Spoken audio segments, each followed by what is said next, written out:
This is the weekly review in physics for semester 3 and grade 8. In this video, we're going to revise the following points: the nature of the sound waves, the audible range of frequencies, the echo phenomenon. Transmission of sound.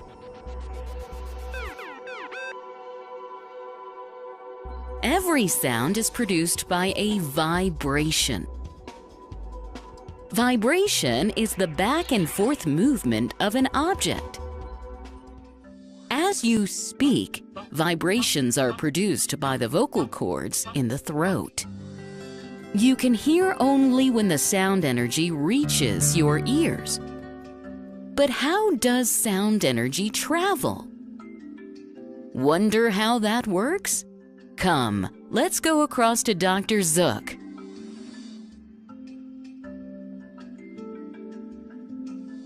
Sound energy travels in the form of sound waves. There are mainly two types of waves: transverse wave and longitudinal wave. Let us see how waves travel. We can use a slinky spring to observe both types of waves.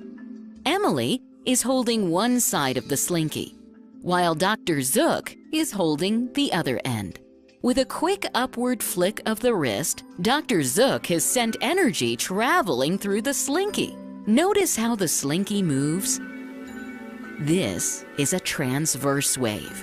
In a transverse wave, the particles vibrate at a right angle to the direction of the wave. The wave traveled from Dr. Zook to Emily and back. Now let's see what a longitudinal wave looks like. Emily is holding one end of the slinky, while Dr. Zook is pulling its other end towards himself and then pushing it towards Emily. Watch closely and you will notice that some of the coils crowd close together and then slowly move farther apart. This is because the vibrations are parallel to the direction of the wave. If the wave moves from right to left, then the particles also vibrate from right to left. This is a longitudinal wave. Sound waves are longitudinal waves. These waves travel at different speeds in different mediums. The medium could be a solid, liquid, or gas.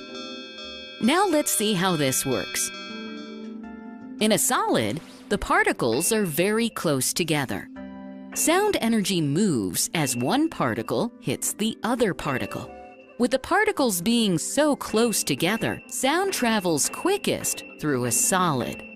If we look at particles in a liquid, they appear to be slightly further apart when compared to solid. Thus, sound energy takes a little longer to travel through a liquid.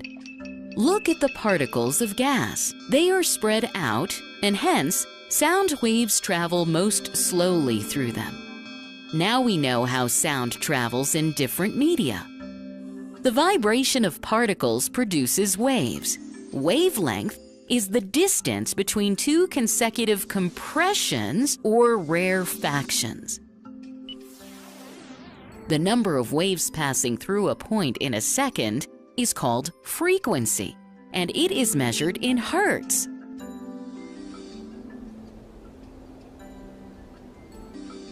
Sound waves travel in all directions. Emily?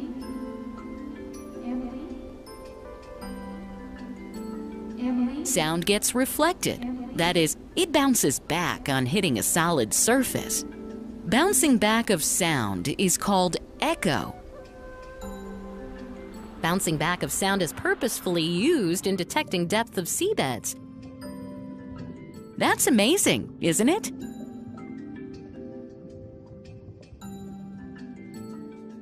Summary: every sound is produced by a vibration. Vibrations are produced by our vocal cords when we speak. There are two types of waves: transverse wave and longitudinal wave. In a transverse wave, the particles vibrate at a right angle to the direction of the wave.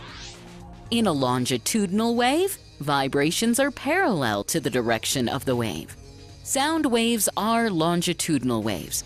Sound travels quickest through a solid.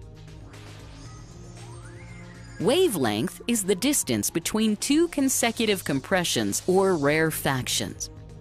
The number of waves passing through a point in a second is called frequency, and it is measured in hertz.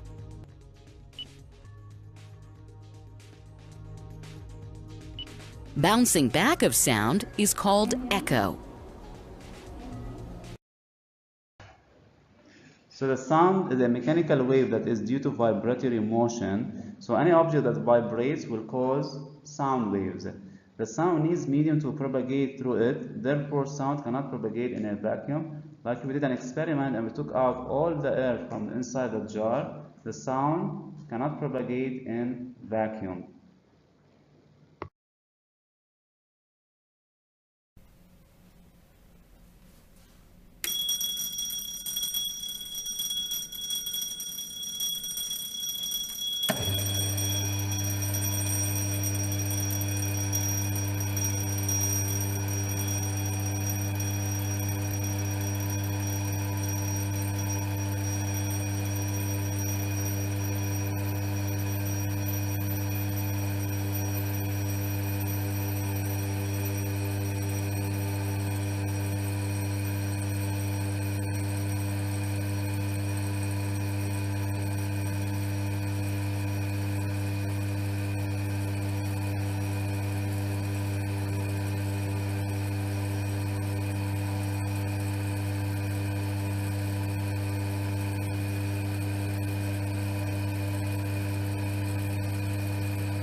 The human ear is a sound receiver which is sensitive to sound whose frequencies lie between 20 Hz and 20,000 Hz.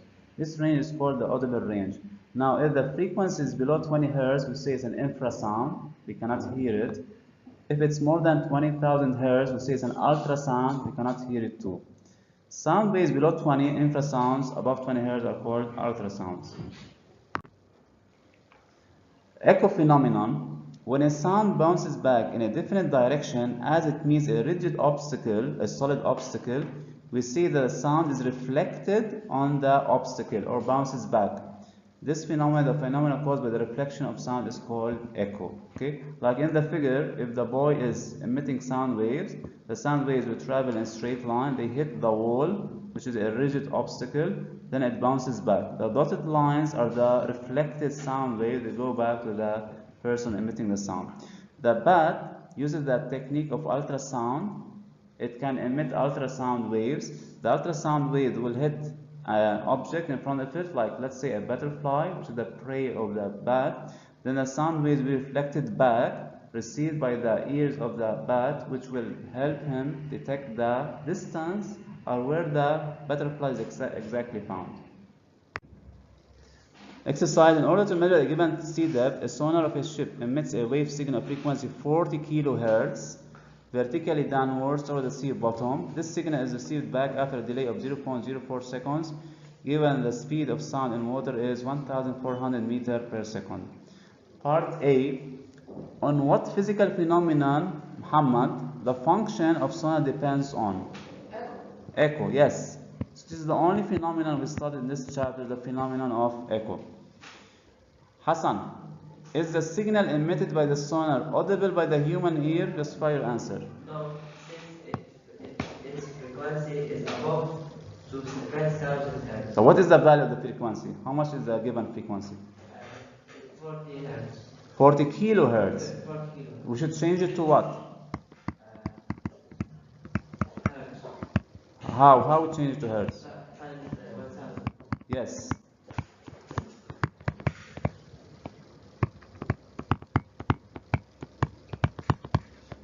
Last question. Ala, determine the C depth. What should we find first? Small d equal. Okay.